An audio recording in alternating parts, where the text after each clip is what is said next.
মানুষ যখন কান্না করে তখনও কিন্তু অনেকটা স্বস্তি পায়। কান্নার মাধ্যমে হোক বা হাসির মাধ্যমে হোক, যে মাধ্যমেই হোক না কেন, ওনাদের স্বস্তির কিছুটা হলেও কারণ হওয়ার ইচ্ছা আছে। আমি তো পারফরমেন্স যেটা চিন্তা করছি যে আমি আমার নিজের গানও গাবো এবং সাথে সাথে আমার যে পছন্দের গানগুলো আছে, কারণ আমার অডিয়েন্স তো শুধুমাত্র আমার গান শোনার জন্য তো এসছেন ঠিকই, বাট ওনারা যেন এন্টারটেইন হন আমার গানের মাধ্যমে, সেটা তো মাথায় রাখতে হয়। সো আমার যে পছন্দের গানগুলো আছে, বাংলাদেশি যে গানগুলো আছে, সেই গানগুলোই আমি গেয়ে নেব। ইয়াস, একটা গান আমার করা হয়েছে, বাট ইয়াস, এটা প্রবাসী উপলক্ষে না, তবে অনেকটাই, যেমন মন ভুইলা একটা গান আছে আমার, এটা অনেকটা এটার সাথে রিলেট করে।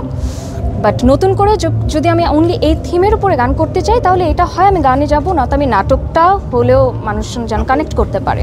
আমি হয়তো বা অনেক বেশি কিছু করতে পারবো না, আমি যেটা করতে পারবো গানের মাধ্যমে ওনাদের মধ্যে যে কষ্ট আছে সেই কষ্টটাকে কিছুটা হলো লাঘব করতে পারবো। আমার নাটকে যে অভিনয় আছে সেই অভিনয়ের মাধ্যমে ওনাদের যে স্টোরিটা আছে সেই স্টোরিটা দেখলেও ওনাদের হয়তো বা, মানুষ যখন কান্না করে তখনও কিন্তু অনেকটা স্বস্তি পায়। কান্নার মাধ্যমে হোক বা হাসির মাধ্যমে হোক, যে মাধ্যমেই হোক না কেন, ওনাদের স্বস্তির কিছুটা হলেও কারণ হওয়ার ইচ্ছা আছে।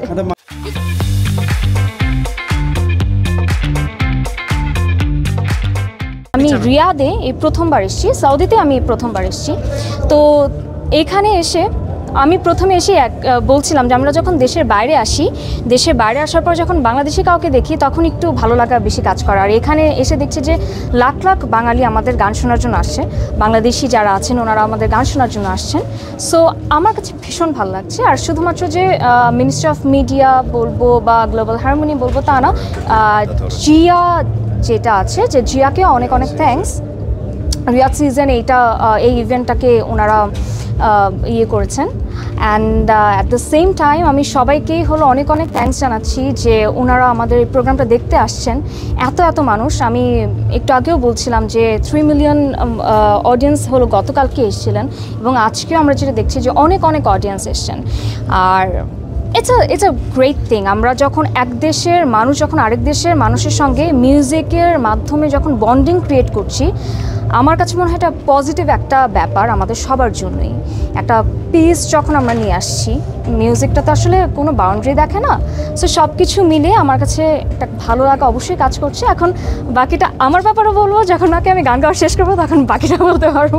অবশ্যই এটা ভালো অবদান রাখবে, এটা শুধুমাত্র আমাদের নিজেদের জন্য না, দেশের জন্য একটা ভালো অবদান রাখবে। যখন আমরা বিভিন্ন, একটা মানুষের না একটা মাধ্যম লাগে বন্ধুত্বটা ক্রিয়েট করার জন্য। সো একটা দেশের মানুষ যখন আরেকটা দেশে যে কোনো উপায় হোক, ভালো কোনো সোর্সের মাধ্যমে যখন একজন আরেকজনের সাথে একটা কমিউনিকেট করছে, দ্যাটস আ গ্রেট থিং। যে আমরা একটা দেশ আরেকটা দেশের সঙ্গে একটা বন্ধুত্বপূর্ণ একটা সম্পর্কতে জড়াচ্ছি, এবং এটা অবশ্যই পজিটিভ কোনো কিছুই আমাদের সবার জন্যই নিয়ে আসবে।